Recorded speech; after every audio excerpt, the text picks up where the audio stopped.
kasih pemirsa, Anda kembali menyaksikan program Kominfo Newsroom. Pemirsa, Indonesia jadi tuan rumah keketuaan ASEAN 2023. Momen ini menjadi kesempatan yang sangat baik bagi Indonesia untuk melanjutkan gaung keberhasilan Indonesia sebelumnya telah menjadi tuan rumah pada presidensi G20 tahun lalu. Dan tentunya keketuaan Indonesia sebagai tuan rumah ASEAN ini juga diikuti dengan Kementerian Pariwisata dan Ekonomi Kreatif yang terpilih sebagai Ketua Forum Pariwisata ASEAN 2023. Acara yang akan berlangsung pada 2 hingga 5 Februari 2023 di Yogyakarta ini mengusung tema ASEAN A Journey to Wonderful Destination. Lalu pemirsa, bagaimana kesiapan dari Kemenparekraf menyambut forum pariwisata yang hanya tinggal beberapa minggu ini? Dan untuk mengetahuinya lebih jauh, saat ini kita sudah bersama dengan narasumber yang nanti akan kita gali informasinya, yakni Ibu Martini Diapaham selaku Deputi Bidang Sumber Daya dan Kelembagaan Kemenparekraf Republik Indonesia. Assalamualaikum, selamat malam Ibu Dia. Selamat malam, Mbak Mona. Baik. Salam sehat ya Bu. Sehat Mbak, Alhamdulillah. Mbak Mona juga ya. Baik, ini satu kebanggaan juga Bu bagi Kementerian Pariwisata dan Ekonomi Kreatif bisa berkontribusi nantinya pada pelaksanaan ajang bertaraf internasional yang nanti akan kita laksanakan pada bulan Februari ini Bu Dia. Sebelum membahas lebih jauh lagi mengenai kegiatan, bagaimana prosedur dan segala macamnya, Bu Dia bisa disampaikan dulu kepada pemirsa GPR TV sebenarnya apa itu ASEAN Tourism Forum dan apa yang akan dibahas nanti pada pelaksanaan tersebut Bu Dia. Oke, baik.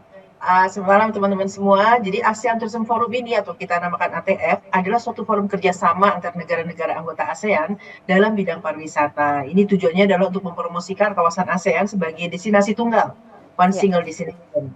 Dan dalam forum ini juga banyak pihak, tidak hanya pemerintah, tapi juga berbagai peserta dari industri seperti operator, wholesaler, retailer, insentif tour operator, dan juga pihak-pihak sektor industri pariwisata dan industri lainnya yang bertemu nanti di ajang yang namanya Trafex. Begitu Mbak. Baik, pentingnya pelaksanaan dari ASEAN Tourism Forum ini seperti apa Bu? Sangat penting karena kita sebagai negara-negara yang satu rumpun di ASEAN nanti bisa mempromosikan Indonesia sebagai one single destination, dan tema yang akan diusung saat ini tahun 2023 adalah A Journey to Wonderful Destination. Dan tema ini yang ingin kami sampaikan karena ingin menunjukkan bahwa ASEAN adalah pintu gerbang bagi wisatawan asing ke Indonesia untuk bisa menikmati keindahan berbagai destinasi di wilayah ASEAN. Nah, bahkan sekarang destinasi ASEAN ini menjadi destinasi yang lebih bertanggung jawab terkait dengan protokol kesehatan, destinasi yang berkelanjutan, inklusif, dan juga seimbang. Dan semoga kebangkitan industri pariwisata ini tidak hanya memberikan kepuasan bagi pelancong-pelancong, tapi juga bisa memberikan peluang untuk tenaga kerja di sektor pariwisata, khususnya di kawasan ASEAN. Baik, itu tadi Bu Dia sudah menyampaikan mengapa tema tersebut dipilih pada pelaksanaan tahun ini. Lalu Bu Dia, kita mengetahui di Indonesia ada beberapa destinasi wisata prioritas. Tapi mengapa Yogyakarta dipilih sebagai tempat pelaksanaan nanti pada bulan Februari 2023? Apa alasannya Bu Dia? Oke, baik. Betul sekali Mbak Mona, Yogyakarta ini merupakan salah satu dari 5 DSP atau destinasi prioritas di Indonesia, dan ini pertimbangannya ada beberapa hal terkait dengan pemilihan Yogyakarta. Pertama adalah Yogyakarta relatif cukup dekat dari kawasan Borobudur, yaitu sebagai destinasi super prioritas, dan ada hal yang ingin kita promosikan khusus dengan Borobudur, yaitu program Trail of Civilization, di mana Trail of Civilization ini mengaitkan berbagai destinasi di ASEAN, yaitu Kamboja, Laos, Thailand, dan Vietnam, terkait dengan penganut agama Buddha. Jadi ini adalah untuk wisata religi agama Buddha. Dan juga Yogyakarta ini aksesnya bagus sekali karena dengan adanya Jogja International Airport di Kulon Progo, dan juga tol Trans Jawa, kereta api juga ada, jadi lebih memudahkan para delegasi untuk datang ke Yogyakarta. Dan Yogyakarta juga sangat difasilitasi dengan akomodasi bintang 5 dan sangat bisa menampung untuk delegasi lebih dari 200 orang. Dan nanti juga akan ada Trafex atau Travel Exchange, kegiatan yang akan dilakukan di Jogja Expo Center yang saat ini sudah mulai cantik lagi setelah direnovasi untuk bisa memfasilitasi pertemuan antara buyer sama seller. Selain itu juga 20 tahun yang lalu Yogyakarta ini merupakan tuan rumah ATF atau ASEAN Tourism Forum. Jadi sekarang ada hal yang sentimental sebetulnya. Kita kembali lagi ke Yogyakarta setelah 20 tahun yang lalu Yogyakarta menjadi tuan rumah ATF. Demikian Mbak Mona. Baik, fasilitas yang Ibu sampaikan tadi tentunya sudah sangat mencukupi untuk pelaksanaan ajang bertaraf internasional ini. Namun sejauh ini Bu Dia, walaupun fasilitas yang kita miliki sudah sangat lengkap, tentu harus diperhatikan setiap harinya, setiap saat bagaimana kesiapannya. Untuk persiapannya sudah berapa persen ini Bu untuk segi infrastruktur yang akan kita gunakan nanti? Ya, baik. Dari sisi persiapan hampir 90% kita siap, Mbak.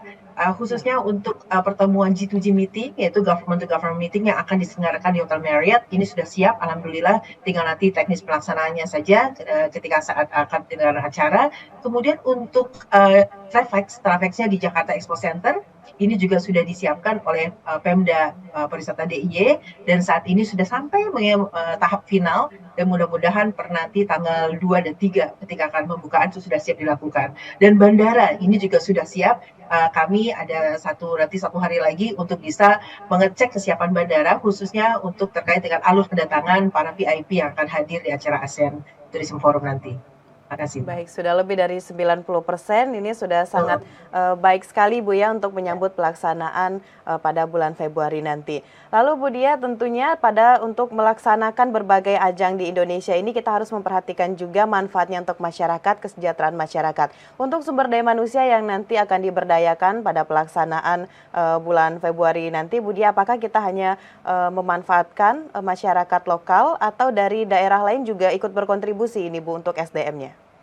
Oke, baik Mbak Mona. Tentunya kami sangat fokus untuk penggunaan SDM lokal, dari event organizer-nya juga event organizer lokal dari Yogyakarta, dan juga nanti ada LO, license officer, security officer, itu tentunya dari Yogyakarta, meskipun kami juga mendapatkan bantuan-bantuan dari area sekitarnya dan juga dari Jakarta, namun fokus utama adalah kita harus memberdayakan SDM lokal. Nah, ini juga terkait dengan UMKM yang kami berikan fasilitas untuk promosi juga khususnya akan dilakukan untuk para UMKM yang ada di Yogyakarta. Dan ini nanti juga mereka akan kita berikan fasilitas berupa booth agar nanti dapat juga dilihat oleh para menteri dan pejabat tinggi yang akan hadir di ASEAN Tourism Forum. Jadi UMKM juga akan diberi kesempatan nanti memperlihatkan produk-produk mereka. Baik, ini masih berbicara mengenai UMKM. Kita sedikit lanjutkan ini Bu, yang paling menarik perhatian bukan hanya masyarakat Indonesia, tapi kita berkaca pada pelaksanaan presidensi yang lalu, itu pemberian souvenirnya juga menarik perhatian dunia. Pada pelaksanaan untuk Februari nanti Bu Dia, souvenir apa yang akan kita berikan untuk para delegasi Bu?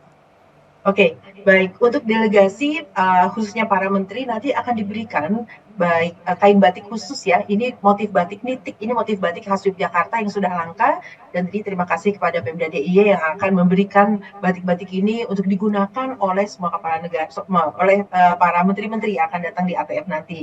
Nah, selain itu juga souvenir-souvenir yang kami dapatkan adalah dari souvenir UMKM yang memang sudah dikurasi baik oleh tim Kemenparekraf, ada juga souvenir-souvenir yang dari UMKM binaan BI. Jadi akan baik sekali souvenir-souvenir sebagai ajang kita promosi kepada para tamu-tamu kita, memperlihatkan bahwa kualitas dari UMKM kita, produk-produk souvenir kita sudah berkelas dunia. Baik, segi infrastruktur persiapan SDM sampai dengan souvenir sudah sangat dipersiapkan dengan sangat matang oleh Kemenparekraf. Selanjutnya Bu Dia, untuk side event apa yang akan kita hadirkan pada pelaksanaan ASEAN Tourism Forum 2023 ini Bu? Oke, jadi intinya ATF itu ada dua acara besar, satu adalah G2G, Government to Government Meeting, yang satu lagi adalah B2B atau Business to Business Meeting. Tapi tentunya ada social function selama ATF akan berlangsung. Yang pertama adalah opening ceremony di Candi Prambanan, di mana nanti delegasi akan menonton pertunjukan tradisional Indonesia, dan kemudian juga ada breakfast meeting, kita bekerjasama dengan USABC atau US ASEAN Business Council. Kemudian ada business luncheon yang kita kerjasamakan dengan media CNN, dan ada ASEAN Tourism Award. Kemudian juga setelah itu akan ada closing ceremony, di mana closing ceremony ini juga merupakan ajang untuk penyerahan dari ketuan rumahan dari Indonesia kepada Laos. Dan juga nanti ada Royal Banquet di Keraton Yogyakarta, dan juga terakhir adalah postur di kawasan Borobudur dan Lavatur Merapi yang kami siapkan tidak hanya untuk level menteri, tapi juga untuk level delegasi lainnya. Demikian, itu banyak sekali ada social function yang akan dilakukan dalam rangkaian ATF, Mbak Mona. Baik, terakhir ini Bu Dia bisa sampaikan juga himbauannya kepada masyarakat baik itu yang ada di Yogyakarta atau di Jakarta dan seluruh Indonesia untuk bisa beramai-ramai menyukseskan dari pelaksanaan ASEAN Tourism Forum 2023 ini Bu. Silakan Bu Dia. Baik, terima kasih. Jadi teman-teman semua, Bapak Ibu sekalian, kita akan teruskan keberhasilan kita menyelenggarakan event berkelas internasional seperti yang kemarin kita sudah berhasil melakukan dalam G20, dan tahun ini akan 1 tahun penuh Indonesia menjadi tuan rumah ASEAN. Jadi kita akan sukseskan. Kalau bukan kita siapa lagi? Mari kita sukseskan dan tolong di-upload juga informasi-informasi positif terkait dengan kesiapan destinasi kita agar nanti kita memang menjadi lebih siap untuk menjadi tuan rumah berbagai event internasional di Indonesia. Demikian Mbak Mona. Baik, kita sangat berharap pelaksanaan dari ASEAN Tourism Forum 2023 ini benar-benar bisa sukses, bisa kembali mengharumkan nama Indonesia di kancah internasional. Ibu Martini Dia Paham, selaku Deputi Bidang Sumber Daya dan Kelembagaan Kemenparekraf Republik Indonesia. Terima kasih Bu Dia telah hadir pada Dialog Kominfo Newsroom malam hari ini. Sukses selalu Ibu, selamat melanjutkan aktivitas. Baik, selamat malam. Baik pemirsa, itulah dialog kita pada Kominfo Newsroom kali ini. Setelah jeda pariwara, kami akan kembali dengan informasi lainnya. Tetaplah bersama Kominfo Newsroom.